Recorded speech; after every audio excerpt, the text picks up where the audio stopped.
Getup కొంచెం change చేయాల్సిన అవసరం ఉంది. గెటప్ చేంజ్ చేస్తారా? ఏం చేస్తారు? ప్రశ్నలొద్దు. పిక్చర్ నీ కళ్ళతో నువ్వే చూద్దువు గాని.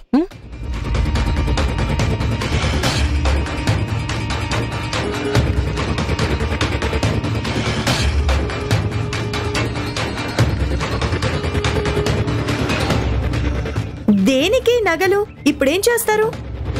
అలంకరిస్తా. అందం కోసం కాదు, ఆటం బాంబు పేల్చడం కోసం.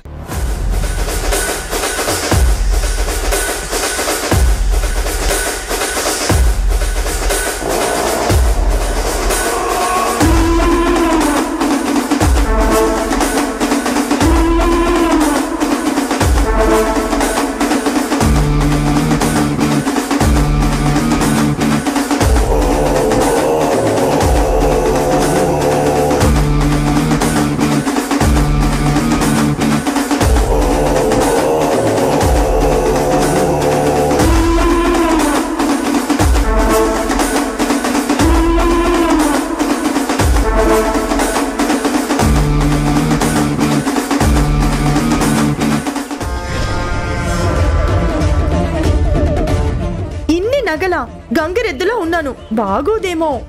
నేనేం చెప్తున్నాను, అందం కాదు ముఖ్యం, అలంకరణ అంతకన్నా కాదు. గంగిరెద్దులాగానే ఉండాలి.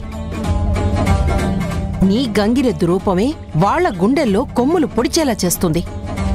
ఈ నగలు నావి కాదు, డూప్లికేట్ అంతకన్నా కావు, నీకోసం తెచ్చినవి అస్సలు కాదు.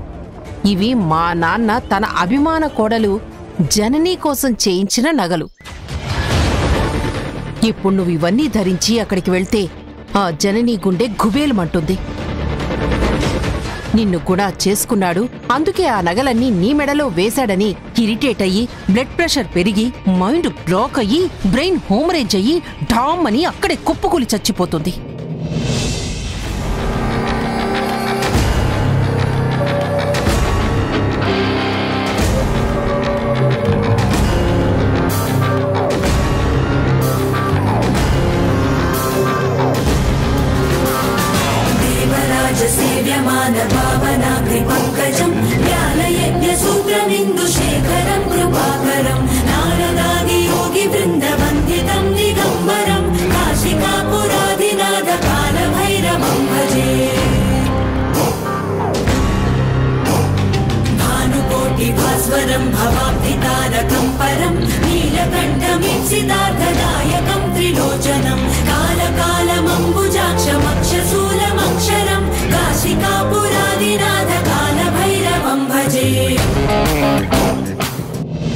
మన ప్లాన్ 100% సక్సెస్ అవుతుంది.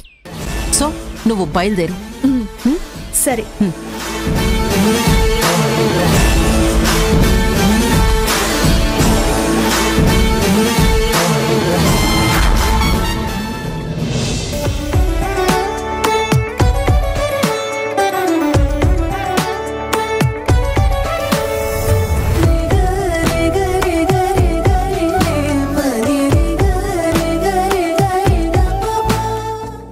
ఎమోషనల్ అవుతుంది. ఆనందంలో టంగేం స్లిప్ అవ్వదు కదా?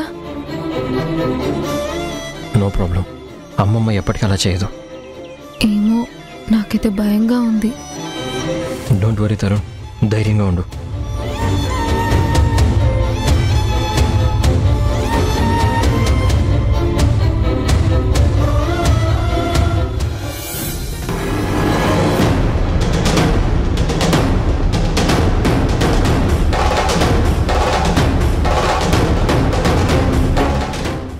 ఎందుకంత ఎమోషనల్ అవుతుంది?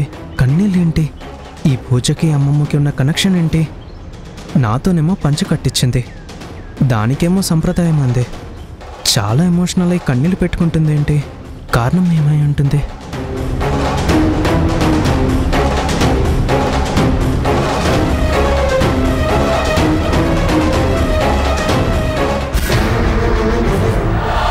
వీళ్ళేంటి తెగ సంతోషపడుతున్నారు? అమ్మమ్మ కన్నీళ్ళకి వీళ్ళ సంతోషానికి లింక్ ఏంటి? నా దగ్గర నిజం దాచి వీళ్ళొక్కలే సంతోషపడుతున్నారు ఎందుకో? నాకు చెప్తే నేను సంతోషపడేవాణ్ణి కదా. ఏదో జరుగుతుంది, కానీ నాకు అర్థం కావడం లేదా.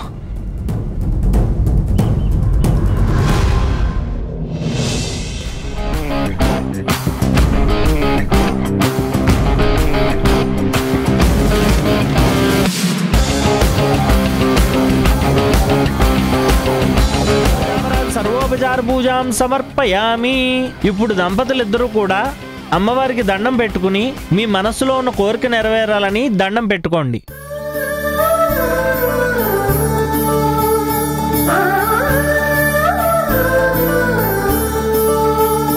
కుటుంబాన్నంతటినీ ఒక్క చోటికి చేర్చి నీ పూజ చేయించుకుంటూ ఎన్నాళ్లకి నా కోరిక నెరవేర్చావా తల్లి.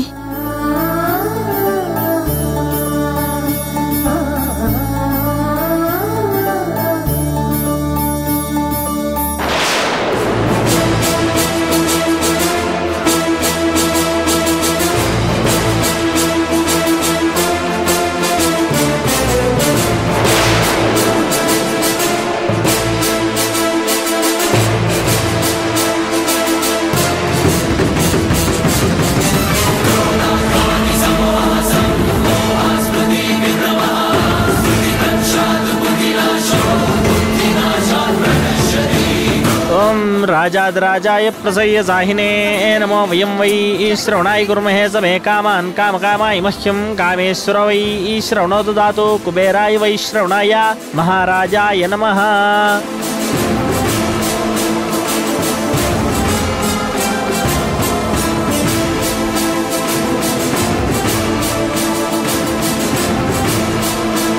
ఇదేవత్తి నా అల్లుడి పక్కన వచ్చి కూర్చుంది. పైగా దీని మెళ్ళో నగలేంటి? అవన్నీ జర్నీ కోసం అన్నయ్య గారు చేయించినవి కదా, దీనికిలా వచ్చాయి? గుణేమన్నా దీన్ని కట్టుకున్నాడా? గుణ ఇచ్చాడా?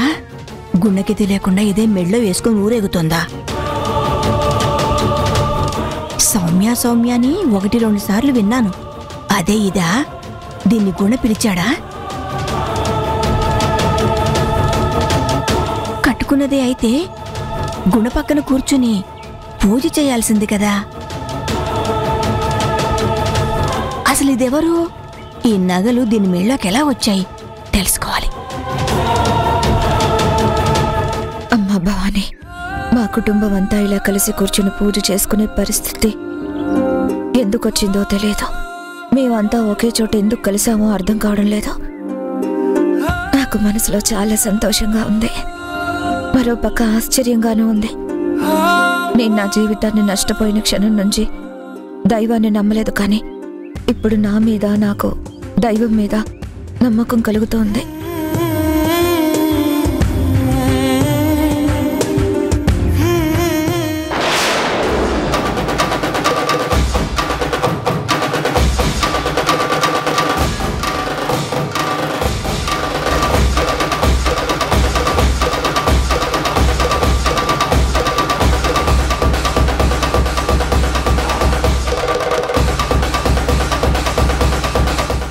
ఎవరు పిలిచారు? తిని ఎందుకొచ్చింది?